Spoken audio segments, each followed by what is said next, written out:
para mim é um prazer estar falando sobre um tema que eu gosto tanto, né? Que é relacionado com a minha própria saúde e também com a saúde, né, das minhas pacientes e junta, né, essa minha paixão, que é a ginecologia e obstetrícia. Então, para mim é um prazer estar podendo falar sobre isso. Muito obrigada. Imagina, muito obrigada a você por aceitar essa participação tão especial. E para abrir, assim, então, iniciar, eu queria que você tentasse explicar para quem está aí, porque eu já vi que teve gente que perguntou o que é essa doença celíaca, o que significa isso? Então, uma coisa que eu gostaria de passar, assim, para todo mundo, né? Então, a maioria das pessoas sabem, a doença celíaca é aquela doença do glúten, e a maioria das pessoas acham que é apenas uma intolerância alimentar. Então, às vezes fala assim, não, mas não tem problema, só come esse pedacinho, só come esse pouquinho, só um pedaço, só uma bolacha, só um pedacinho de bolo, daí passa mal e volta à vida normal, né? E doença celíaca não é assim, a condição celíaca não é assim, né? A doença a gente fala quando essa condição celíaca ela está descompensada, quando ela realmente está provocando uma doença nessa pessoa. E a doença celíaca, na verdade, é uma doença autoimune, né? Então, uma doença autoimune, o que acontece? Quem tem a condição celíaca, quem tem essa suscetibilidade genética, né? Então, tem aquela predisposição genética, fez aquele clique e acabou desenvolvendo essa doença, na hora que o glúten entra no nosso organismo, isso faz uma agressão, né, toda a nossa mucosa intestinal, faz uma produção de anticorpos, tá? E esses anticorpos, eles são danosos com o tempo, né? Isso que a sua cunhada falou, está inflamado. O que é isso, né? Então, quando a gente tem a produção de anticorpo, aquela reação inflamatória acontecendo o tempo todo, a gente está com mediadores inflamatórios, sempre altíssimos, sempre trabalhando com aqueles anticorpos causando dano no restante do nosso organismo, tá? Então, isso a longo prazo, a curto prazo, algumas pessoas elas têm os sintomas clássicos, que são os sintomas gastrointestinais. Então, tem aquela constipação, ou tem diarreia, ou tem distensão, tá? Então, para essas pessoas que têm os sintomas muito pronunciados, é muito fácil fazer diagnóstico, né? Então, tem aqueles sintomas clássicos e muitas vezes vai cair em algum profissional, em algum médico que vai fazer uma pesquisa sobre algum tipo de alteração intestinal, né? Então, uma delas é a doença celíaca. Já tem algumas pessoas, mulheres, homens, que já acabam tendo sintomas atípicos, tá? Então, um dos sintomas atípicos são sintomas ginecológicos, tá? Para as mulheres.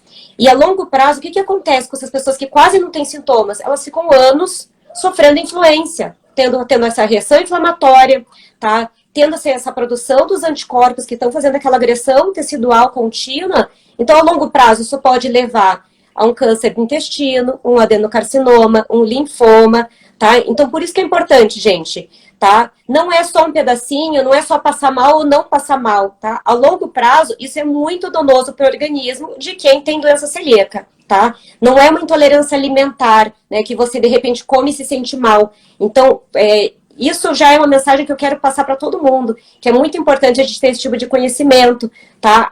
Até porque, para quem tem a doença celíaca, é um sofrimento muito grande você ficar escutando. Ah, mas o que você sente? O que você tem? Só come só isso, não tem problema. Ai, você é fresco, você é exagerado, tá? Então, não é isso, né? Então, a gente sabe que a longo prazo, a gente pode ter consequências graves. E uma das consequências graves que a gente viu ali no relato é a infertilidade. Isso. Tá? Então, assim, o que acontece? Tem essa produção, né, de anticorpo e a longo prazo isso pode afetar toda a saúde feminina, tá? Então, o que pode acontecer? Pode acontecer, primeiro, aquela mulher, ao longo da vida, pode ter alteração menstrual, tá? Então, ela pode ter, tanto não ter menstruação, tá? Quando tem uma menopausa precoce, uma primeira menstruação mais tarde, tá? Isso já encurta, se parar pra pensar, já encurta o período reprodutivo dela. Então, aquele período fértil já pode ficar encurtado por conta disso, né? Então, isso é muito relevante a gente ter esse tipo de conhecimento, tá? Outra coisa que a doença celíaca pode fazer, aqueles autoanticorpos, aqueles anticorpos que ficam circulantes por conta da doença, elas também podem aumentar a taxa de abortamento. Tá? Então, tem alguns estudos que fizeram a pesquisa sobre esse anticorpo e eles verificaram que ele é danoso, tá? Para aquela célula, na hora que a gente engravida, né? Então, aquele produto, a gestação vai se implantar no nosso útero, tá? Então, o que que acontece? Os anticorpos, eles são danosos a essa implantação. Então, quando não acontece uma implantação adequada, aumenta a taxa de abortamento também, tá? Então, aumenta a taxa de abortamento e aumenta também a taxa de infertilidade, tá? Então, eu gosto muito de relatar um estudo, é o maior estudo que foi feito em questão, assim, de estudo de fertilidade na doença celíaca. É um estudo sueco, que avaliou 11 mil mulheres e eles queriam responder se a doença celíaca afetava a fertilidade, tá? O que que eles encontraram? Para aquelas mulheres que tinham acabado de descobrir a doença ou que não tinham um bom controle da doença, houve uma redução da fertilidade. Porém, nas mulheres celíacas, né, com a condição celíaca, com a doença controlada, então com anticorpos normais, com endoscopia normais, não houve alteração da fertilidade. Então, o que é a principal mensagem que a gente pode ter, né? Eu acho maravilhoso a gente ter esse relato para a gente ver. A fertilidade, ela é restaurada quando a gente faz o controle adequado, né? Então, assim, o poder está na gente. Então, assim, a gente pode ter todas as consequências na nossa fertilidade, no nosso ciclo menstrual, na taxa de abortamento e na questão da fertilidade. Simplesmente é só fazendo um controle adequado da doença, da condição celíaca. Tá? E esse controle adequado não tem outra coisa, né? Hoje em dia a gente não tem outro tipo de tratamento, não tem medicação específica. O que a gente precisa fazer é não se expor ao glúten, tá? Não só não comer um pão ou um bolo, mas também cuidar de todo o ambiente da contaminação, tá? Então, se naquele ambiente, naquela cozinha, naquele local, tá tendo alguma preparação, aquele local é contaminado, então já entrou em contato com o glúten, é muito difícil que aquele alimento que vem daquele lugar seja seguro, tá? E isso vai acabar danificando, né, aquela saúde a longo prazo, tá? E outra coisa, mas eu tenho muitas pacientes também que são celíacas e acabam não cuidando, tá? Então, engravidou. Então, não tive abortamento, acabei engravidando. Mas será que afeta a gestação também? Os estudos, eles são conclusivos que também afeta o curso da gestação, tá? Então, o que pode acontecer? Assim como outras doenças crônicas, pode acontecer uma restrição de crescimento desse feto. Então, vai afetar o desenvolvimento desse neném ao longo da gestação, tá? Isso aumenta a taxa de prematuridade também, tá? Então, assim, quanta coisa que não pode acontecer. Então, se a gente não faz a alimentação adequada, se não faz todo aquele controle adequado, a gente pode não engravidar, pode ter um abortamento, engravidou, pode acabar tendo um neném prematuro, porque ele acabou não se desenvolvendo de uma forma adequada, tá? Então, é muito importante, né? A principal mensagem que eu quero falar aqui é que, principalmente para as mulheres, as tentantes têm que estar com a doença controlada para estar engravidando, tá? Então, todos os exames têm que estar negativos, a endoscopia tem que estar boa, então tudo tem que estar 100% certinho, tá? Para poder estar engravidando. E na gestação não pode fazer deslize, tá? Porque a gente está não só danificando o nosso próprio corpo, mas também está danificando o produto da gestação, né? Que é tão esperado, né? E tudo que a gente quer numa gravidez é um neném, né? E um neném bem, um neném saudável. E isso está dentro da gente fazer esse controle adequado com a alimentação para cuidar bem da nossa família, né? Muito linda essa mensagem. Você já conseguiu responder quase todas as perguntas que fizeram, você respondeu só nessa explanação maravilhosa. Muito lindo. Mas perguntaram também, assim, talvez seja até certa ignorância até minha. Como que a gente sabe que a gente é celíaca? Existe algum exame? Existe alguma coisa? O que a gente pode fazer para identificar a doença? Tem exames, né? Então tem exames de sangue. A gente faz a pesquisa justamente desses anticorpos, né? São alguns anticorpos que eles são relacionados com a doença celíaca, tá? E também a gente confirma a doença quando a gente faz endoscopia com biópsia, tá? Uma endoscopia da porção do adenal com biópsia. Isso é muito importante. Não basta ter só anticorpo positivo, tá? A gente precisa realmente ter uma amostra ali do duodeno, do início do intestino, confirmando realmente a doença, tá? Como eu falei, é uma doença de fundo genético, tá? Então, existe também alguns marcadores genéticos que são relacionados com a doença, porém, tem muitos outros marcadores que também a gente acaba não pesquisando, tá? E tem os dois mais comuns que a gente acaba fazendo pesquisa, mas tem outros também relacionados. Então, tem pacientes que vão falar assim, eu tenho meu genético negativo, tá? Então, não basta ter o genético negativo, porque existe outros genes que também podem estar relacionados com a doença celíaca, tá? Então, não basta só isso, tá?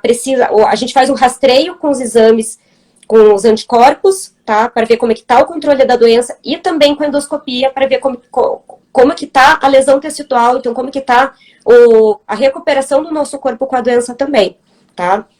E pode falar. Não, pode terminar, daí eu faço outra pergunta. Não, pode falar. Tá. Com relação a essa questão, assim, da evolução da doença, eu percebo que há um tempo atrás, assim, há uns, sei lá, 5, 6 anos atrás, não se falava absolutamente nada sobre isso, né? Era uma doença totalmente ainda obscura. E por que de uma hora para outra começou a surgir tanto dessa questão do glúten, né? De, agora eu sou intolerante a glúten, e daí veio esse negócio do, porque isso daí é frescura e tudo mais. E por que também, pegando o gancho da pergunta, por que não é investigado tanto isso para as mulheres que são tentantes? E, infelizmente, eu não vejo isso, não é um padrão dos obstetras, ninguém investiga isso, e muitas vezes as mulheres ficam anos e anos e anos tentando engravidar, e poderiam encurtar esse caminho, ou tem muitos abortos, e poderia ser essa a questão, né? Então, por que ainda não é incluso isso no pré-natal, talvez, já? No pré-natal, a gente acaba não fazendo uma pesquisa de rotina, tá? Então, a doença celíaca, né, assim como a manifestação da doença, né, ocorre em cerca de 1% da população. Não é pouco, não é grande, mas é considerável, tá? E todos os guidelines de infertilidade, eles relacionam que um dos causadores de infertilidade não explicada, porque vão ter os mais comuns, né? As causas de infertilidade mais explicadas, tudo isso vai ser pesquisado com especialistas de fertilidade, tá? Os guidelines diz, doença celíaca é um causador de infertilidade não explicada, tá? Mas infelizmente não passa ainda pela maioria dos especialistas, tá? Então, a gente como portador dessa condição celíaca, né, eu gosto de falar que eu não sou mais doente, eu tenho uma condição celíaca, né, meu Deus, graças a Deus está controlada, né, demorei anos para descobrir, mas está controlada e está tudo certo, mas muita pouca gente tem realmente conhecimento, né, infelizmente a minoria dos profissionais de saúde tem conhecimento, não só os médicos, como também nutricionistas e outros profissionais relacionados, tá? Então, a maioria não vai passar pela cabeça deles, não vai saber a importância da doença. Vão falar assim, eu tenho doença celíaca no pré-natal, a maioria não vai saber tudo que realmente a doença vai acabar acarretando, né? Vai pensar assim, não, a doença talvez só por afetar a questão de absorção de nutrientes, toma um suplemento que vai dar tudo certo. Não é tão simples assim, tá? Tem vários estudos que eles pesquisaram para ver se era só a deficiência nutricional que poderia causar as alterações gestacionais, então não é só isso, tá? Precisa estar com os anticorpos negativos, precisa estar sem essa reação inflamatória acontecendo para acabar tendo uma gestação saudável e entrar no mesmo risco que qualquer outra mulher sem nenhuma condição associada. Tá? Então, não é tão simples. Lógico, vai ter uma deficiência maior de nutrientes quando a doença está descompensada, quando aquele intestino não tá absorvendo de uma forma adequada, que ele está doente. Tá? Existe uma maior deficiência de ácido fólico, então é muito importante fazer uma reposição de ácido fólico. Tá? A deficiência de ácido fólico, ela cursa com malformação fetal, tá? E a nossa reposição muda o desfecho dessa gestação, então isso é muito importante.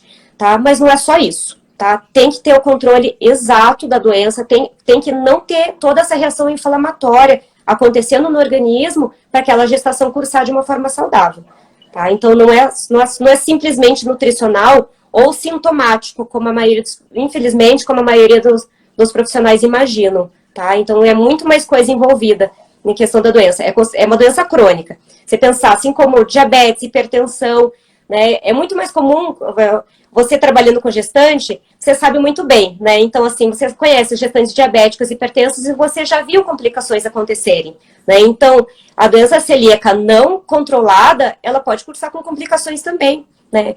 E se você vê relatos de muitas mulheres que não tinham diagnóstico de doença celíaca e tiveram gestações, muitas delas tiveram gestações complicadíssimas e às vezes não tinha explicação do porquê que aconteceu as complicações, tá? Do porquê que de repente só falaram, teve um oligodrâmine ou baixou o líquido, o neném não está se desenvolvendo, precisou às vezes fazer uma cesariana de emergência, mas ela nunca soube o porquê que isso aconteceu. Anos mais tarde, às vezes descobre a doença e fala assim, nossa, agora tudo faz sentido.